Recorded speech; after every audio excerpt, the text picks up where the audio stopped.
Young's commerce classes में आप लोग का फिर से स्वागत है। चलिए कुछ और ट्रांजैक्शन हम लोग डिस्कस करते हैं।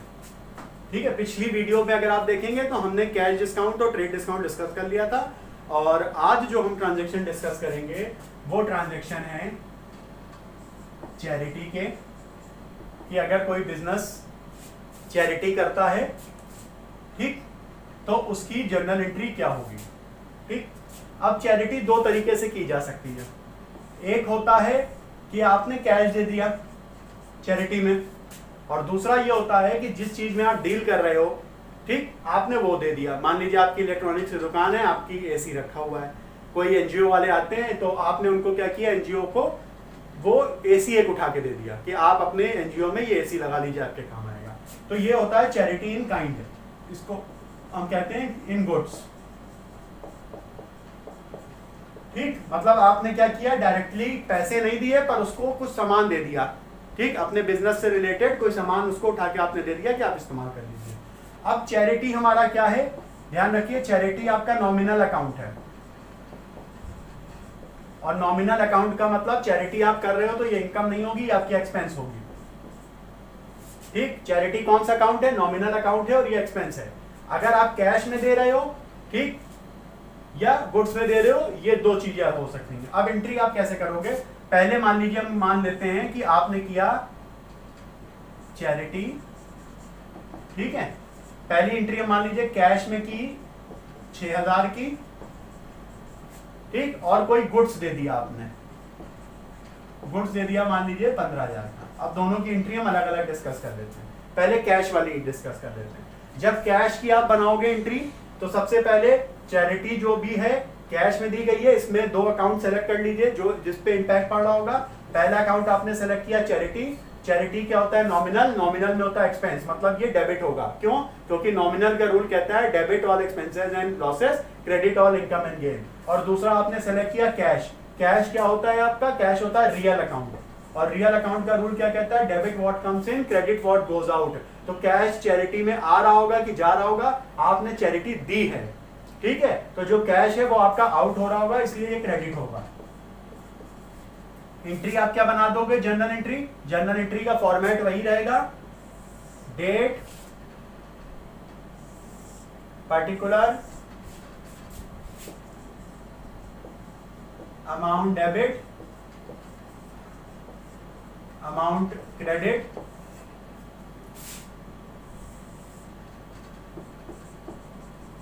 पर्टिकुलर्स हो गए, और ये डेट हो गई। हमारे ट्रांजैक्शन में डेट नहीं होती है इसलिए हम डेट नहीं लिखते हैं, वरना डेट सिंपल लिख देंगे। अब चैरिटी क्या हो गया आपका, चैरिटी आपका खर्चा हो गया। खर्चा का मतलब डेबिट होना। नॉमिनल अकाउंट का रूल क्या कहता है, debit all expenses and losses, credit all income and gain, इसलिए क्रेडिट नहीं हो सकती, ये खर्चा है आपका, इसलिए डेबिट हो गया। और कैश आपका आउट हो रहा है, जा रहा है यहाँ पे। रियल अकाउंट का रूल क्या कहता है, debit what comes in, credit what goes out. Cash out हो रहा है तो कैश क्रेडिट हो गया, और यहाँ आपने अमाउंट लिख दिया 6000 रुपए। ठीक, अब दूसरा डिस्कस कर लेते हैं। दूसरा मतलब जो चैरिटी हमने गुड्स में की है। ठीक, अब जब आप गुड्स में चैरिटी करते हो, मतलब जो सामान आपका बिजनेस में था जिसमें आप डील करते हो, आपने कैश नहीं दिया, आपने किसी एनजीओ को या किसी संस्थान को वो सीधे वो सामान उठा के आपने दे दिया। अब जब आप गुड्स में करते हो तो चैरिटी तो आपका खर्चा है। ठीक, ये तो है, जैसे कैश में दिया तब भी खर्चा है, गुड्स में देंगे तब भी खर्चा है। ये लिख दिया आपने 15000 रुपए। नीचे क्या लिखोगे आप, नीचे क्या लिखोगे, गुड्स नहीं लिखोगे। गुड्स में हमेशा हमने आपको क्या क्या है, गुड्स में 4 ही चीजें होती हैं, sale, purchase, purchase return, sale return. Goods से रिलेटेड जब भी आएगा तो इन 4 चीजों में से ही कोई एक चीज लिखी जाती है, गुड्स नहीं लिखी जाती है। अब देखिए सेल्स नहीं लिख सकते हो, क्यों, सेल तो हो नहीं रही, ना परचेज रिटर्न है ना सेल रिटर्न है, बचता क्या है, परचेज। अब यहां लिखते हैं परचेज, परचेजेस अकाउंट, ठीक, 15000। अब इसका सिस्टम समझ लीजिए, परचेज लिखा क्यों गया है। ठीक है, क्योंकि ये भाई कोई आपकी परचेज जो है कोई इनकम तो है नहीं, परचेज तो नॉमिनल अकाउंट होगा। अब आप नॉमिनल में कहोगे क्रेडिट तो इनकम को करते हैं, तो ये इनकम तो है नहीं।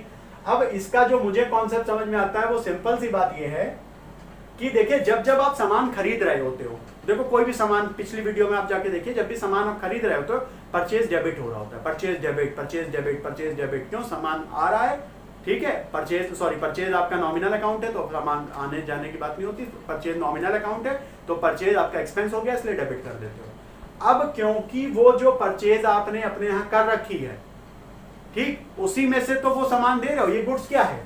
गुड्स वही तो है जो आपने परचेज कर रखा है, तो ये उसी में से तो जा रहा है। तो जब आते वक्त जब ये सामान आया था तो आपने परचेज डेबिट की थी, तो जब ये जा रहा है, ठीक, बिना किसी कंसिडरेशन के, तो परचेज क्रेडिट हो जाएगी।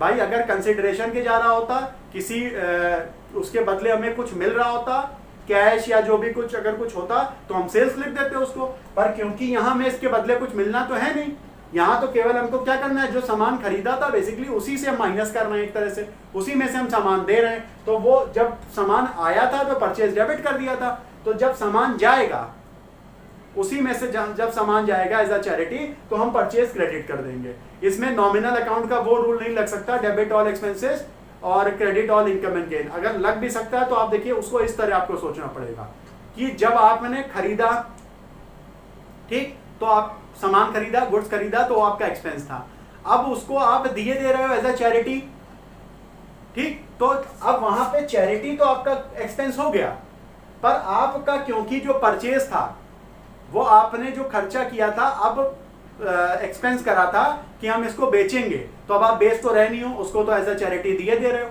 तो अब आपका उतने से वो वाला खर्चा परचेज वाला कम हो गया खर्चा, ठीक, उतने से ही आपकी चैरिटी का खर्चा बढ़ गया, पर उतने और उसके अगेंस्ट में उतने से एक तरह से परचेज का जो खर्चा है वो आपका कम हो गया, ठीक। मतलब ऐसा नहीं हो सकता कि परचेज का भी पूरा पूरा खर्चा ले लो, चैरिटी का भी पूरा पूरा खर्चा ले लो, ये तो फिर डबल खर्चे हो जाएंगे, ठीक। तो एक तरफ अगर आपका चैरिटी का खर्चा बढ़ा तो दूसरी तरफ से परचेज का खर्चा आपको कम करना पड़ेगा। क्यों? क्योंकि परचेज का मतलब होता है जिस गिफ्ट में आप डील करते हो वो, अब यहाँ पे जब आपने उसको एज अ चैरिटी दे दी तो वो अब आपके लिए परचेज नहीं रह गया, ठीक, क्योंकि आप उसमें अब डील नहीं कर रहे हो, एक तरह से उस पर्टिकुलर प्रोडक्ट को आप सेल तो आप करोगे नहीं, वो तो आपने एज अ चैरिटी दे दी, तो आपके लिए वो खर्चा नहीं रह गया। इसीलिए खर्चा एक तरफ से चैरिटी का बढ़ा 15,000 का, तो दूसरी तरफ से परचेज का जो खर्चा है वो कम हो गया। दूसरी तरीके से आप इसको ये याद रख सकते हैं, जब आप खरीदते हो सामान फॉर द रीसेल के लिए तो परचेज डेबिट करते हो, और जब अब आप इसको सेल नहीं कर रहे हो, चैरिटी में दिए दे रहे हो, तो वही परचेज क्रेडिट हो जाएगी, क्योंकि आप उसी खरीद में से एक तरह से आउट कर रहे हो। तो खरीदते वक्त परचेज डेबिट, तो जब आपने अब सेल किया नहीं पर उसी में से आप बाहर भेजे दे रहे हो सामान, तो सेल तो आप लिख नहीं सकते हो उसको, क्योंकि सेल में हमेशा कंसिडरेशन होता है, वहां कुछ मिल रहा होता है, परचेज रिटर्न और सेल रिटर्न हो नहीं सकती, तो आप परचेज अकाउंट ही क्रेडिट कर देते हो, ठीक। अब और ट्रांजेक्शन डिस्कस कर लेते हैं।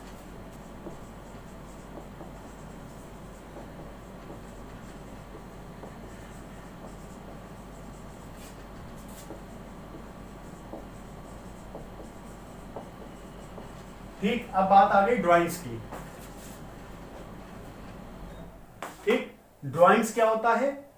जैसे कैपिटल क्या होता है, कैपिटल में क्या होता है, बिजनेसमैन बिजनेस में पैसा ला रहा होता है या कोई सामान ला रहा होता है। ड्राइंग्स इसका उल्टा होता है, यहां बिजनेसमैन सामान निकाल रहा होगा या कैश निकाल रहा होगा। तो अगर हम ये कहें ड्राइंग्स इन कैश हो रही है, तो एंट्री आप क्या करोगे, या मान लीजिए उसने उसकी इलेक्ट्रॉनिक्स की दुकान है, तो जाहिर सी बात है एसी रखा हुआ है उसकी दुकान में, अब उसके घर में अगर एसी की जरूरत होगी तो ऐसा तो होगा नहीं कि दूसरी दुकान से खरीदेगा जाके, अपनी ही दुकान से ही वो सामान आउट कर ले जाएगा, तो उसको भी हम ड्राइंग्स कहेंगे। क्यों? क्योंकि उसने दुकान का सामान या जो सेल के लिए सामान रखा था वो अपने पर्सनल यूज में ले आया, तो उसको भी ड्राइंग्स कहेंगे, उसको ड्राइंग्स इन गुड्स कहेंगे। अब इसकी एंट्री कैसे होगी? एंट्री करने के लिए ध्यान रखिए, ड्राइंग्स अकाउंट कौन सा अकाउंट होता है? ड्राइंग्स अकाउंट पर्सनल अकाउंट होता है, ठीक।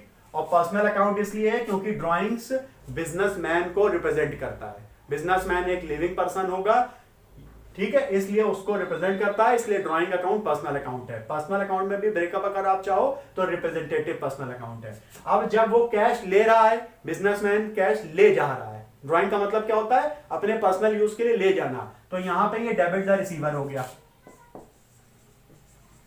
ठीक है। और दूसरा अगर आप कैश में देखेंगे तो कैश आपका रियल अकाउंट होगा और ये आउट हो रहा है, क्रेडिट व्हाट गोज आउट, ठीक। किसी भी ट्रांजेक्शन में दो अकाउंट आपको मिनिमम पकड़ने हैं, जो एक डेबिट हो रहा होगा, एक क्रेडिट हो रहा होगा। एक अकाउंट आपने पकड़ा ड्राइंग, ड्राइंग किस नेचर का होता है? पर्सनल होता है। क्यों? क्योंकि ये बिजनेसमैन को रिप्रेजेंट कर रहा है। कोई भी ऐसा अकाउंट जो किसी लिविंग बीइंग को रिप्रेजेंट करता है, किसी इंस्टीट्यूट को रिप्रेजेंट करता है, तो वो पर्सनल अकाउंट ही कहलाता है। अब इसमें क्योंकि बिजनेसमैन पैसा ले जा रहा है तो वो डेबिट द रिसीवर है। ध्यान रखिए, एंट्री हमेशा करते हैं अपने आप को बिजनेस मान के।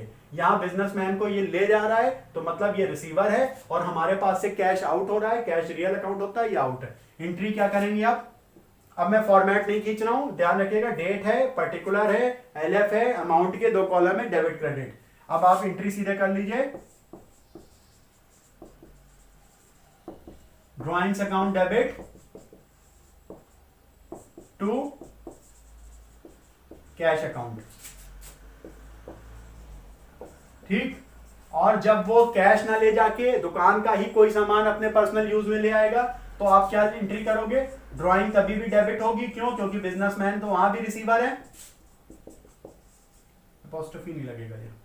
ठीक है, बिजनेसमैन तो वहां भी रिसीवर है। वो जो सामान वो लिए जा रहा है उसमें उसको मिल ही रहा है बिजनेसमैन को। आप बिजनेस समझ के एंट्री हमेशा करते हो, तो ये वहां भी रिसीवर है। और क्रेडिट आप कर दोगे परचेजेस। ठीक। क्यों परचेजेस? क्योंकि वो जो पहले आपने परचेज किया था तब डेबिट किया था, अब उसी में से सामान बाहर जा रहा है, तो जाहिर सी बात है गुड्स में मैंने आपको बताया था सेल परचेज या परचेज रिटर्न या सेल रिटर्न, ये चार ब्रेकअप ही लिखते हैं। तो सेल हो नहीं सकता क्योंकि कोई कंसिडरेशन मिला नहीं है इसके बदले। सेल रिटर्न और परचेज रिटर्न हो नहीं सकता। जो परचेज आपने की थी उस समय डेबिट किया था, अब उसी में से सामान वापस जा रहा है, तो सेम परचेज क्रेडिट एक तरह से हो गई। तो इसलिए आपने परचेज क्रेडिट कर दिया और यहां लिख दिया 15,000 15,000 अमाउंट लिख दिया डेबिट क्रेडिट में। ठीक। मतलब जब आप परचेज करते हो तो वो डेबिट तो करते हो, पर उसी परचेज में से अगर आप चैरिटी दे रहे होगे तो क्रेडिट कर दोगे परचेज। उसी परचेज में से अगर आप पर्सनल यूज के लिए सामान बिजनेसमैन निकाल ले जाएगा तो आप परचेज क्रेडिट कर दोगे। तो आप इस तरह मत कभी रटिएगा कि परचेज हमेशा डेबिट होता है। एक स्पेशल केसेस हैं जिसमें परचेज क्रेडिट होता है, तो इस चीज को ध्यान रखिएगा। वो स्पेशल केसेस इसी तरह के होंगे। चैरिटी, जिसमें आपने चैरिटी में सामान दे दिया तो आपकी परचेज क्या हुआ? उसी परचेज में से सामान आउट हो गया तो परचेज इसलिए क्रेडिट करना पड़ा। आपने पर्सनल यूज के लिए बिजनेसमैन ने इस्तेमाल कर लिया तो क्या हुआ? उसी में से, उसी परचेज में से सामान आउट हुआ। जब वो आपने परचेज की थी तो डेबिट था, अब उसी से सामान आउट हो रहा है तो उसी चीज को क्रेडिट कर दोगे आप। ठीक है, और एंट्री डिस्कस करते हैं। अगली एंट्री है बैड डेट्स। ठीक है, अब बैड डेट्स जो है वो बैड डेट्स होता क्या है एक बार फिर से आपको मैं बता देता हूं। पहले भी ये चीज डिस्कस हुई है। जब भी किसी के पास कोई उधार आपका पड़ा हुआ है और अब उस उधार का कुछ पोर्शन आपको नहीं मिलने वाला है, ठीक, उसने कह दिया है कि मानिए 15,000 ड्यू था कि भाई अब आप 10 ही दे पाएंगे, 5 नहीं दे पाएंगे, तो 5,000 ये क्या हो गया? बैड डेट हो गया। या उसने पूरा कह दिया कि 15,000 में 15,000 अब नहीं दे पाएंगे, तो 15,000 क्या हो गया? बैड डेट हो गया। या और भी कोई हिस्सा हो सकता है कि हम 2,000 देंगे, 4,000 देंगे, तो जितना अमाउंट आपको नहीं दे रहा है वो आपका बैड डेट्स हो गया। अब इसकी एंट्री कैसे होती है? अब इसकी एंट्री इस तरह से होती है। सपोज एक मैं एग्जांपल आपके सामने लिखता हूं। अमाउंट ड्यू टू रवि 6,000, ही बिकेम इंसॉल्वेंट, इंसॉल्वेंट का मतलब होता है दिवालिया, एंड ओनली 50%, 60 कर लीजिए इसको, 60% could be recovered from him. ठीक, मतलब रवि के पास 6,000 रुपए उधार था हमारा, वो इंसॉल्वेंट हो गया। इंसॉल्वेंट का मतलब दिवालिया हो गया, तो इसका मतलब है अब वो पैसा हमें नहीं देगा। कितना नहीं दे रहा ये इंपॉर्टेंट है। और केवल 60% could be recovered from him, मतलब 50% वो पैसा, 40% वो पैसा नहीं देगा। तो अगर मैं इसमें आपको कैलकुलेट करने की बात कहूं तो बहुत आसान है। 60% तो मिल रहा है, तो 60% 6,000 का 3,600 ये तो मिल जाएगा आपको, और 40% जो है, ठीक, 2,400 ये नहीं मिलेगा, ये बैड डेट्स है। ठीक, अब एंट्री आप कैसे करोगे? अगर इसी स्टेटमेंट को मैं लेता हूं तो एंट्री आप कैसे करोगे इसी ट्रांजैक्शन में? आप सबसे पहले क्या करो, इसमें सेलेक्ट करो, अकाउंट सेलेक्ट करो। एक आपको रवि दिख रहा होगा, रवि क्या होता है, पर्सनल। दूसरा, आपको 60% पैसा मिल रहा है, ठीक, तो ये जो मिलना है, रिकवरी हो रही है, ये कैश हो गया, कैश में मिल रहा होगा, ठीक। ये कैश क्या होता है, ये होता है रियल। और एक चीज छुपी हुई है, वो है कि नहीं मिलेगा। क्या नहीं मिलेगा, 40%। क्यों, क्योंकि वो इंसॉल्वेंट हो गया है, इंसॉल्वेंट के कारण हो गया बैड डेट्स, तो ये जो 40% है ये नहीं मिलेगा, ये बैड डेट्स हो गया। बैड डेट्स क्या होता है आपका, नॉमिनल। नॉमिनल में ये लॉस होता है, क्यों, क्योंकि जो पैसा है वो अब नहीं मिल रहा है। अब अगर आपको इसकी जर्नल एंट्री बनानी हो तो कैसे बनाओगे, देखिए कैश रियल होता है, 60% पैसा मिल रहा है। रियल अकाउंट का रूल क्या कहता है, debit what comes in, credit what goes out. तो अगर पैसा आपको मिल रहा है तो ये पैसा तो आ ही रहा होगा, तो डेबिट व्हाट कम्स इन, तो कैश अकाउंट आप डेबिट कर दोगे, ठीक। कैश अकाउंट डेबिट कितने से करोगे, जितना पैसा आपको मिल रहा है। मैंने क्या आपको बताया, इंसॉल्वेंट होने के कारण वो बैड डेट्स हो गया। अब बैड डेट्स क्या होता है, आपका लॉस होता है। लॉस का मतलब नॉमिनल। नॉमिनल में अगर आप जाओगे तो आप नॉमिनल का रूल पढ़ोगे, debit all expenses and losses, credit all income and gain. तो नॉमिनल आपका लॉस है, इसलिए बैड डेट्स डेबिट हो जाएगा,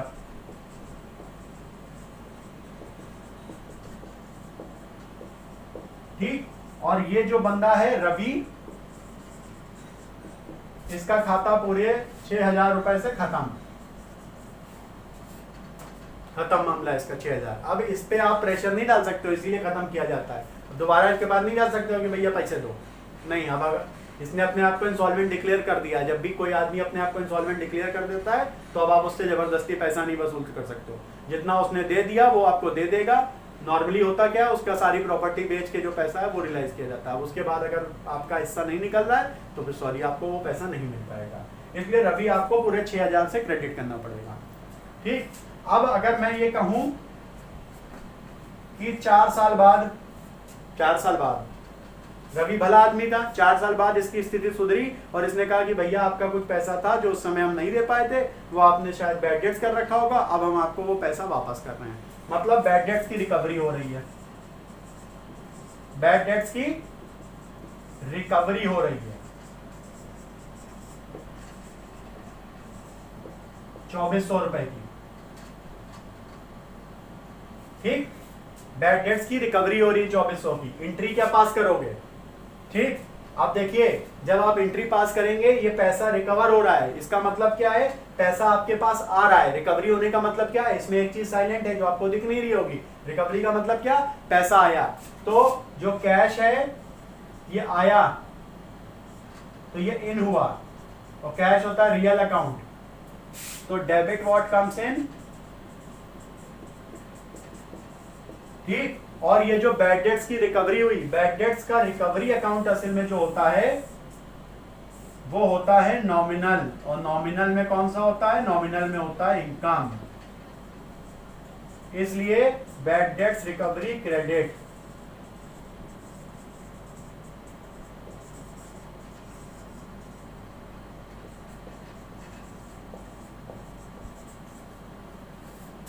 ठीक है, जब भी बैड डेट्स की रिकवरी होगी तो वो किस बंदे ने दिया है हमको पैसा, वो इंपॉर्टेंट हमारे लिए नहीं है। क्यों नहीं है ये भी मैं आपको बता दूं। जब ये रवि से ड्यू था, ठीक, तो अगर आप कोई भी अमाउंट किसी का ड्यू होता है, उधारी होती है, तो वो अकाउंट आपको हमेशा डेबिट में दिखेगा। कभी भी देख लीजिएगा, सेल करिए उधारी पे, सेल उधारी पे करते हैं तो देखिए, मान लीजिए हमने रवि को सेल किया, एक एग्जाम्पल मैं आपको बता रहा हूं। सेल आप करोगे तो क्या होगा, रवि रिसीवर है तो रवि डेबिट किया आपने, ठीक। अब आप जब बैड डेट्स उसको कर रहे हो तो आपने रवि क्रेडिट कर दिया। मतलब सेल करते वक्त जब आपको पैसा मिलना था, उधारी ड्यू आप कर रहे थे, तो रवि डेबिट किया था आपने। अब आपने बैड डेट्स हो गया वो, तो रवि की एक तरह से उधारी आप पूरी तरीके से खत्म कर रहे हो, तो रवि क्रेडिट हो गया। मतलब रवि का अकाउंट जब बैड डेट्स में आपने क्रेडिट कर दिया तो क्लोज कर दिया आपने पूरी तरीके से। सेल करते वक्त आपने डेबिट किया था रवि का अकाउंट, सेल की एंट्री आप जाके देख लीजिए, कोई भी सेल की एंट्री आप देख लेंगे जो उधार पे सामान बेचा गया होगा, उसमें वो आदमी डेबिट हो रहा होगा। क्यों, क्योंकि सेल करते वक्त वो रिसीवर होता है। उधार पे आपने सामान बेचा तो सामान का वो रिसीवर है, इसलिए उसको डेबिट करते हैं पर्सनल अकाउंट के नियम के तहत। अब जब आप बैड डेट्स उसको कर रहे हो, ठीक है, तो उसका अकाउंट अब उतने ही अमाउंट से हटाए दे रहे हो, तो जब उससे मिलना था जब आपने उधार पे बेचा था और आपको यह था कि पैसा मिलेगा तो आपने डेबिट किया। बैड डेट्स करते वक्त अब आप बिल्कुल निराश हो गए, पैसा नहीं मिलना है तो क्रेडिट कर दिया, तो उसका खाता तो आपने खत्म कर दिया। इसीलिए बैड डेट्स रिकवरी जब आप करते हो तो हम ऐसा नहीं करते हैं कि कैश अकाउंट डेबिट करके रवि क्रेडिट कर दें। ठीक है, आप कहो कि रवि तो गिवर है तो रवि हम क्रेडिट कर दें, नहीं, रवि का खाता हम क्लोज कर चुके हैं पहले से, डेबिट क्रेडिट करके खत्म कर दिया। अगर आपने फिर से रवि लिख दिया तो ये रवि फिर से आपके लिए खड़ा रह जाएगा अकाउंट में, और इसको आपको खत्म करना है। क्यों? क्योंकि रवि तो अब रवि का तो अस्तित्व भी खत्म हो चुका है, आप एक बार ऑलरेडी डेबिट क्रेडिट करके उसको खत्म कर चुके हो। अब अगर आप इसको फिर से क्रेडिट कर दोगे तो ये पैसा दिया क्यों है इसने, ये बताइए बात। अगर आप फिर से इसका रवि का नाम लिख देंगे तो अब ये बताना बड़ा मुश्किल हो जाएगा ये पैसा इसने दिया क्यों है, और जब तक आप इस रवि को फिर कभी डेबिट नहीं करोगे तो एक खाता भी नहीं खत्म होगा। क्यों? क्योंकि अब जो डेबिट क्रेडिट करके आपने खत्म कर दिया था, इस एंट्री में अगर गलती से आपने फिर से नीचे 2 रवि लिख दिया तो रवि क्रेडिट में बच गया, अब इसको डेबिट कैसे करोगे कभी, ये तो खत्म होएगा ही नहीं।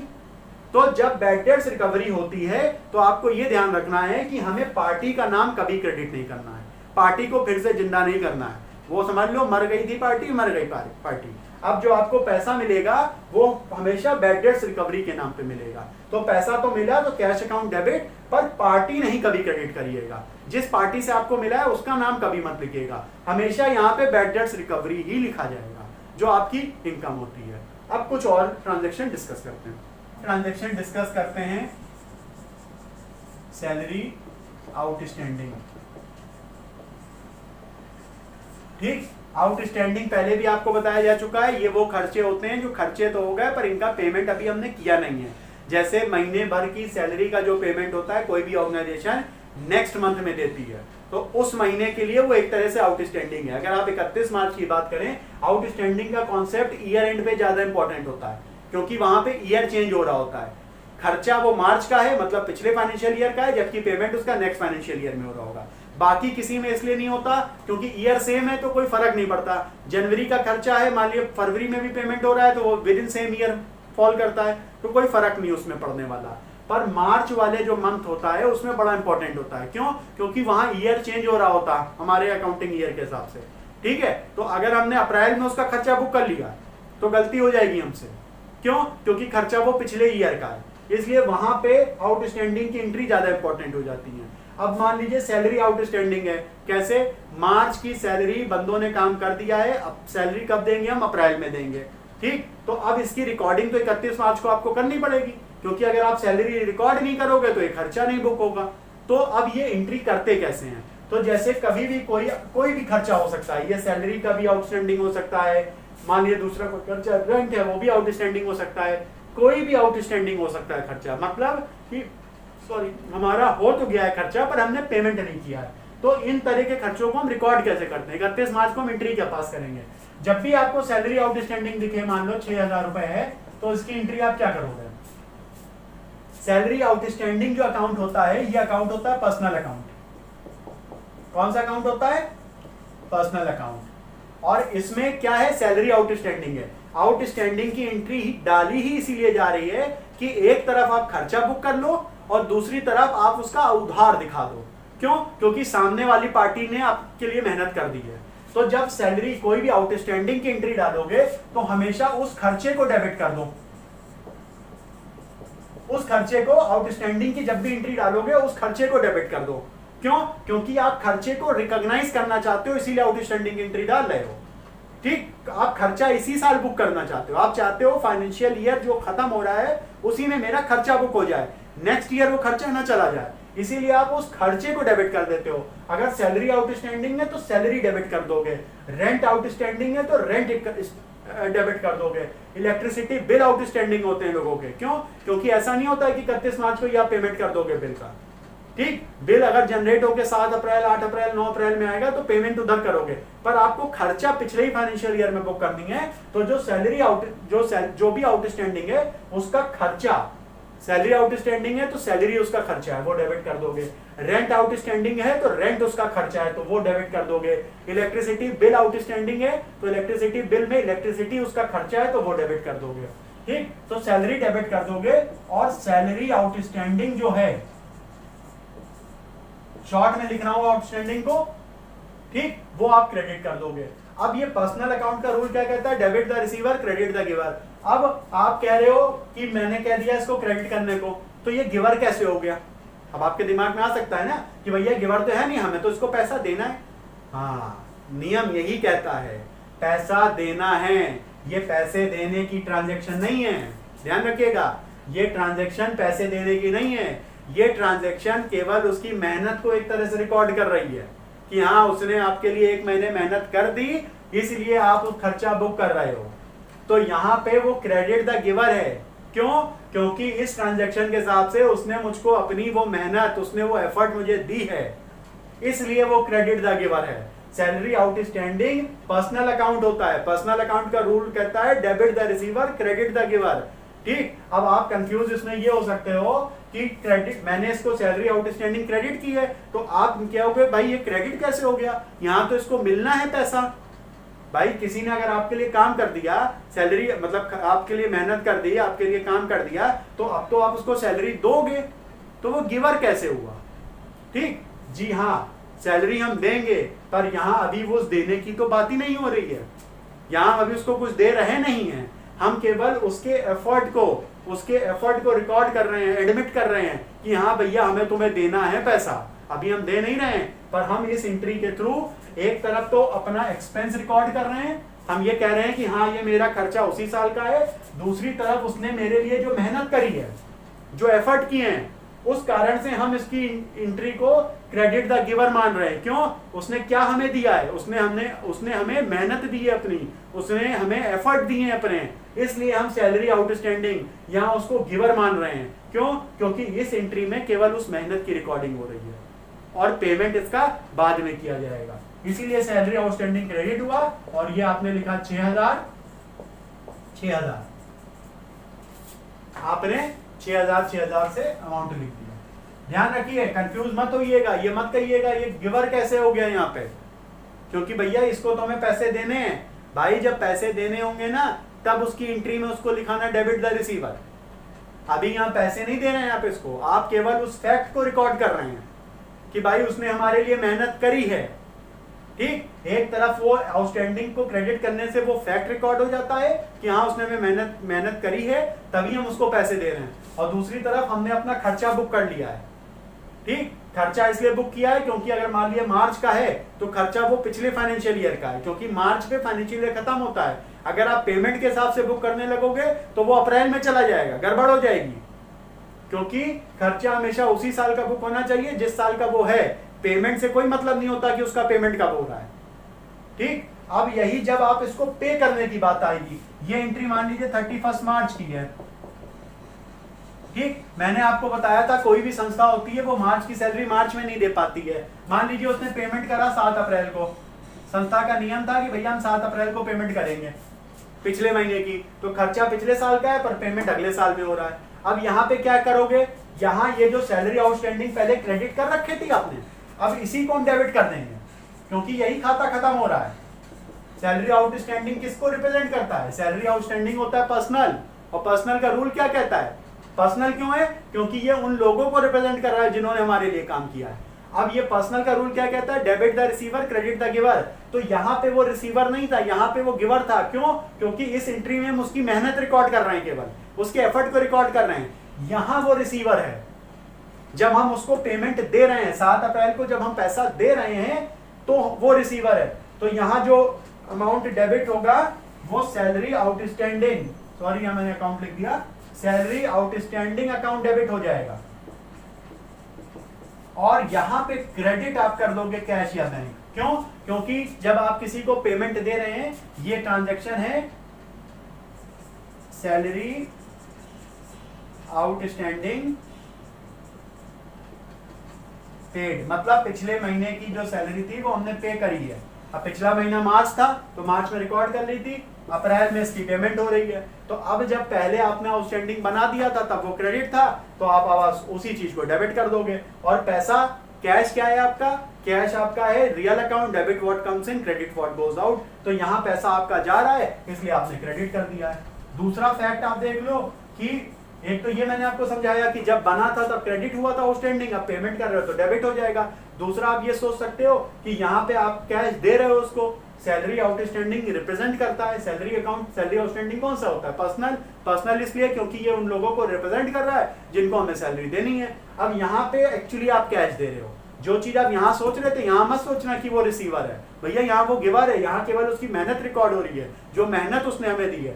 एक्चुअल में रिसीवर है वो यहाँ पे, पैसा उसको यहाँ पे मिल रहा है, ये एंट्री में वो रिसीवर है, इसलिए उसको हमने डेबिट किया है, डेबिट द रिसीवर। क्यों? पर्सनल अकाउंट का नियम कहता है डेबिट द रिसीवर, इसलिए सैलरी आउटस्टैंडिंग हमने डेबिट कर दिया है और कैश हमारे पास से जा रहा है। कैश रियल अकाउंट होता है, रियल अकाउंट का रूल क्या कहता है? Debit what comes in, credit what goes out, इसलिए हमने उसको क्रेडिट कर दिया है 6000 से। ठीक, ये एंट्री आउटस्टैंडिंग की 31 मार्च को रिकॉर्ड हो जाएगी। क्यों? अगर आप इसको 31 मार्च को रिकॉर्ड नहीं करोगे तो ये खर्चा पिछले साल ही बुक होना है जो 31 मार्च को खत्म हो रहा है। ये आप 1 अप्रैल को रिकॉर्ड कर लोगे, गड़बड़ हो जाएगी, वो आप 1 अप्रैल में चला जाएगा। क्यों? क्योंकि सैलरी आपने जो खर्चा डेबिट किया वो 1 अप्रैल को कर दिया, जबकि खर्चा वो 31 मार्च को है। ठीक, इसलिए ये 31 मार्च में एंट्री पास की जाती है और पेमेंट तब होगा जब एक्चुअल में कैश मूव कर रहा होगा। तो ये भी एंट्री यहाँ नहीं लिख सकते हो कि आप ये कहो अरे एक काम करते हैं लिख यहाँ दें, बाकी पेमेंट हम 7 अप्रैल को कर देंगे। नहीं, कैश का मूवमेंट जिस दिन हो रहा होगा पेमेंट उसी दिन रिकॉर्ड की जाएगी। वो यहाँ 31 मार्च को रिकॉर्ड नहीं हो सकती। अगर पेमेंट 7 अप्रैल को हो रहा है तो उसका रिकॉर्डिंग 7 अप्रैल को ही होगा। ठीक, और ट्रांजेक्शन चलिए डिस्कस कर लेते हैं। एक ट्रांजेक्शन हम डिस्कस कर लेते हैं। मान लीजिए ये है इंटरेस्ट ऑन लोन। ठीक, इंटरेस्ट ऑन लोन है 6000 रुपए मान लीजिए। ठीक है, सीधे इंटरेस्ट ऑन लोन है। अब भैया लोन का मतलब क्या होता है? आपने किसी से पैसा उधार लिया हुआ है तो उसका जो ब्याज होगा वो आपके लिए क्या होगा? उसका जो ब्याज होगा वो आपके लिए खर्चा होगा। तो interest on loan account debit कर देते हैं। क्यों? क्योंकि खर्चे ये है नॉमिनल।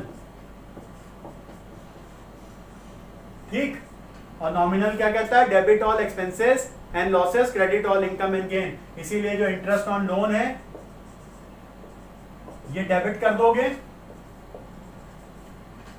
और अगर ये उसी समय कैश में पे कर रहे हो, हाथ के हाथ पे करे दे रहे हो, तो कैश अकाउंट क्रेडिट कर देते हैं, क्रेडिट व्हाट गोज आउट।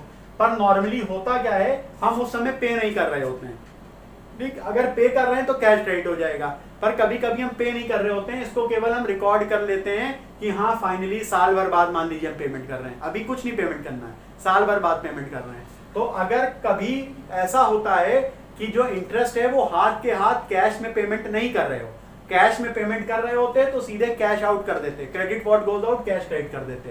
पर मैं ये कह रहा हूं ट्रांजैक्शन इस तरह का है कि जो इंटरेस्ट है वो आपको ड्यू करते जाना है और पेमेंट फाइनली साल भर के बाद होना है, चाहे जो भी हो ब्याज और उसका। तो आप उस वो जो लोन अकाउंट है ना उसको क्रेडिट कर दोगे। अब ये लोन अकाउंट क्या है? ये लोन अकाउंट अगर आप देखो तो ये पर्सनल है। ठीक, तो क्रेडिट क्यों किया है? Debit the receiver, credit the giver. अब ये गिवर क्या कैसे हो गया? आप कहोगे इसको तो ब्याज मिल रहा है। भैया ब्याज मिल जरूर रहा है, पर यहाँ ब्याज मिलने का मतलब अभी कैश की एंट्री नहीं कर रहे हो, यहाँ केवल उस फैक्ट को रिकॉर्ड कर रहे हो कि उसने हमको पैसा दिया हुआ है जिसपे हम उसको ब्याज देंगे। ठीक है, तो उसने जो हमको दिया हुआ है उस कारण से दे रहे हैं, इसलिए इसको क्रेडिट कर दीजिए, क्रेडिट द गिवर। ठीक है, जब देने की बारी आएगी, जब इसको हम फाइनली कैश दे रहे होंगे तब हम बोलेंगे कि डेबिट द रिसीवर, तब वो रिसीवर होगा। पर यहाँ पे वो रिसीवर नहीं है, अभी यहाँ रिसीवर नहीं है। जिस तरह सैलरी आउटस्टैंडिंग में हम केवल इस फैक्ट को रिकॉर्ड करते हैं कि उसने हमको मेहनत दी है जिसके कारण से हम पैसा दे रहे हैं, यहाँ भी इस एंट्री में जब हम रिकॉर्ड कर रहे हैं तो केवल उस फैक्ट को भी रिकॉर्ड करना है। अभी एक्चुअल पेमेंट नहीं हो रहा है कि उसने हमको पैसा दिया था और ये जो 6000 रुपए है ये बेसिकली उसको हमें और देना है। ठीक है, ये हमने उसको लायबिलिटी मान के रिकॉर्ड किया हुआ है। तो आज की क्लास में इतना डिस्कस हमने कर लिया है और वीडियोस बाद में अपलोड किए जाएंगे जिसमें और फर्दर और कॉम्प्लेक्स जो जर्नल एंट्रीज हैं उनको डिस्कस किया जाएगा। प्रियन कॉमर्स क्लासेस को देखने के लिए आपका बहुत बहुत धन्यवाद। चैनल को लाइक शेयर सब्सक्राइब जरूर करते रहिएगा। और अगर आप किसी ऐसे व्यक्ति के संपर्क में आते हैं या ऐसे और अपने कलीग के संपर्क में आते हैं जिनको अकाउंट्स में दिक्कत हो रही है, तो और अगर आपको मेरा जो वीडियोस हैं और उसके जो कॉन्सेप्ट हैं वो बेहतर तरीके से समझ में आ रहे हैं, तो आप उसको जरूर रिकमेंड करिएगा। प्रियन कॉमर्स क्लासेस की वीडियोस देखने के लिए आपका बहुत बहुत धन्यवाद।